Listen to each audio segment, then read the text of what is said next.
What kind of prayer is Allah talking about here? The one that we are doing? Where we pray 5 times a day and we go out and cheat people? Lie? Steal? Obviously that's not the prayer that Allah prescribed. We're doing something else. Another prayer.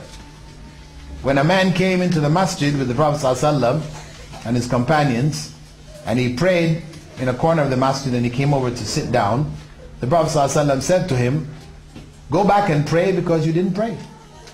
He went through the motions of prayer, completed them, made his taslims, came over, and the Prophet ﷺ said, "Go back and pray because you didn't pray." And he went back and did it again. And the Prophet ﷺ told him the same thing when he came to sit down, "Go back and pray because you didn't pray." He went back and did it again. Came back. Prophet ﷺ, when the Prophet ﷺ was going to tell him, "Go back and pray," he said, "This is the only prayer I know, O Messenger of Allah. It's the only one I know. So please tell me what I'm supposed to do." So he told him, when you stand and you pause in your standing. When you bow, you pause in your bowing. When you come out of the bowing, again, you pause in your standing. When you go down to sujood, you pause in your sujood. Now, if we look at the average prayer of Muslims today, you see them standing, and by the time they've stood up, they're bowing. As soon as they hit the bowing, they're coming back out again. As soon as they come back out, they're going down. So it's like, they're just going through a ballet. There's just movements back out again. So what kind of prayer is this? This is the one that the Prophet ﷺ said, "Go back and pray because you didn't pray." There's no pausing. Trying to get through it as quickly as possible. I've even seen people make 2 sujoods without even sitting up in between. Just lifted their head and touched the ground twice.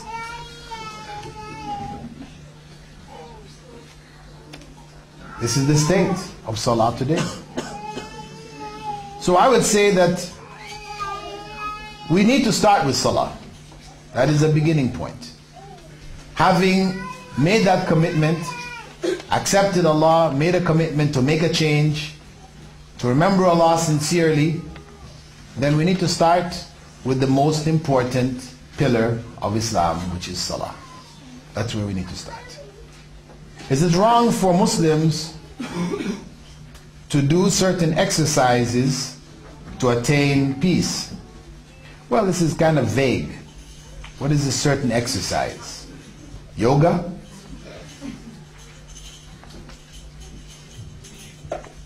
We have to be clear what you're talking about here. Because exercise is not going to give you inner peace. Unless you go into yoga and yoga philosophy, where you start to focus on some point or focus on Om or, the theology of Hinduism. And of course, if you're going there, then that is for you as a Muslim haram. So if the person who wrote this wanted to clarify what they meant by certain exercise, because included in exercise is aerobics. You find inner peace with aerobics? Or karate is exercise. So many different kinds of exercise. Which exercise did you mean? Who wrote this? What exercise did you mean? Well, generally, there's a certain chemistry that comes from the brain after you do certain physical exercise. It could be running, it could be climbing the mountain, it could be any exercise, but there's a certain, I can't remember the word they call it, but a certain chemical that's so. Well, the point is, if you're talking about exercise in general, Prophet Muhammad ﷺ used to exercise. He used to wrestle. He used to run races with his wives. He used to ride in races with his companions. So we know that Islam encourages it. It's healthy. It's good to be healthy, to walk, to exercise, etc. So whatever physical benefits come out of it, then that has already been endorsed. But that is from a physical plane. That affects our body chemistry. But the spiritual element, this is only going to come through the remembrance of God. To pray the Salah with our hearts requires us to understand what we are saying. Is it obligatory to learn Arabic? Yes. It is obligatory for every Muslim to learn Arabic. This is one of the unifying elements of Islam. So that wherever you go in the world, you go to China, they make the adhan in China. Masjids in China don't look like masjids that you know. They make the adhan in China. If they made it in Chinese, you wouldn't know. But they say Allahu Akbar, Allahu Akbar. So you know it's the masjid. If you went in there and the Imam was leading the Salah, reciting Surah Al-Fatiha in Chinese, again, you have problems here. So the Arabic unifies the Muslim world so that Muslims can pray with Muslims anywhere. Regardless of their language, we can pray together and understand that prayer. So yes, that is an obligation on each and every one of us, and that is for our formal prayer. But now if you're making informal prayer, supplications, does that have to be in Arabic? No. It can be in your own language. That you can, supplications you make anytime. It's not a requirement that it be in Arabic. So it is only the formal prayer which establishes a system for life and unifies the Muslim world in prayer. If one is tried by many afflictions, is this a sign that he is a true believer? Not necessarily. He could be a wretched individual and Allah is giving him a set of punishments. Okay? So trials, though yes, as the Prophet ﷺ said, the prophets received the most trials, and those most like them receive the next most. And Allah tries the individual based on his or her iman. But at the same time, Allah does punish some people in this world too. The major punishment is in the next life, but some people get it in this life too. So it doesn't mean necessarily if you receive a lot of trials that you are a true believer. But if you think about it from the perspective, if you are in fact a believer, and you are receiving the trials, and you think about it from the perspective that this is from Allah a test for me, that I need to be patient with, etc., etc., then for you, it could be a sign that you are a true believer. But it's how you respond to the trials. This is what determines ultimately, is it the trial of a true believer or is it the punishment of a wretch?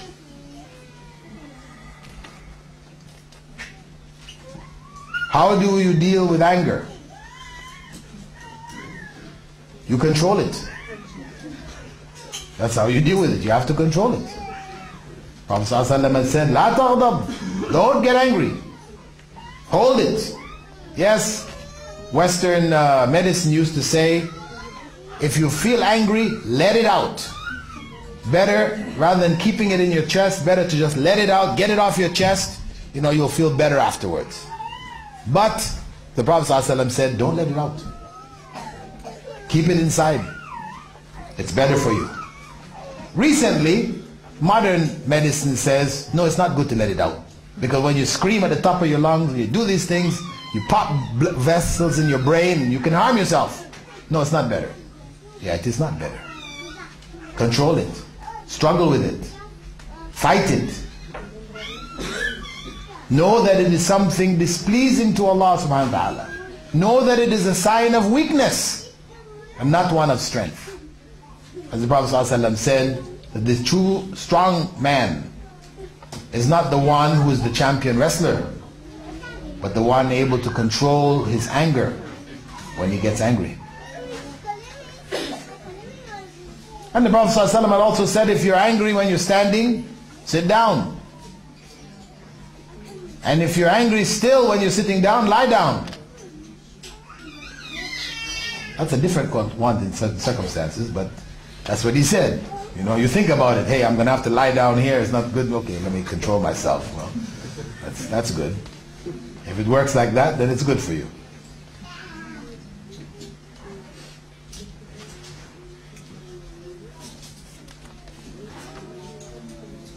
Is there any specific dua linked to peace or sabr, etc.? Well, the Prophet ﷺ gave us many supplications. He taught us supplications for all of the various circumstances in our lives.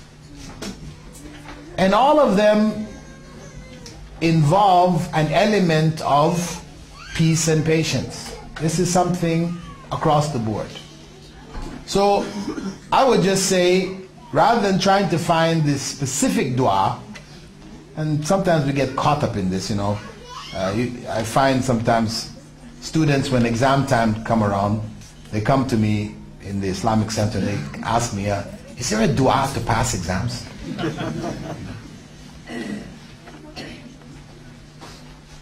We are supposed to make efforts on our own part and then make supplication asking God to help us.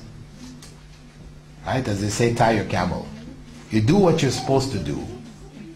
You study through the year, you prepare yourself, and when the time for the exam comes, you ask Allah to help you. That's legitimate, because you made the effort. But now you, who's done no work, all year long, you didn't do your assignments, you didn't do all these things, then you come the night before the exam, and you look at all the stuff you have to study, you know it's impossible. So you're looking, okay, Allah, I need a miracle here now. Right? I need a miracle to get through this one. It doesn't work like that. I mean, that's not what dua is for, to create miracles for us. We're supposed to make the effort. We've been given the guidance. We should follow that guidance, apply it to our lives. And then we turn ourselves to Allah. We turn our affairs over to Him. Because ultimately His help, in spite of all of the effort we made, without His help we still won't succeed.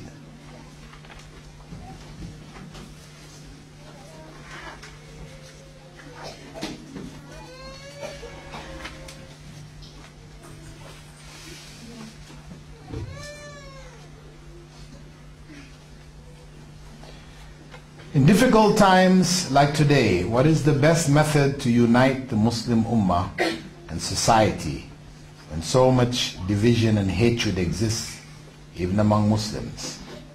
Well, as I said, we start with ourselves. Start on whatever scale we can start on. When you have a gathering, whether it's a wedding, aqiqah, whatever gathering that you have, invite some people from the other groups. The tendency here is people from certain groups, they come together, you know, depending on what your language is. You speak Urdu or Bengali or whatever your language, you gather together.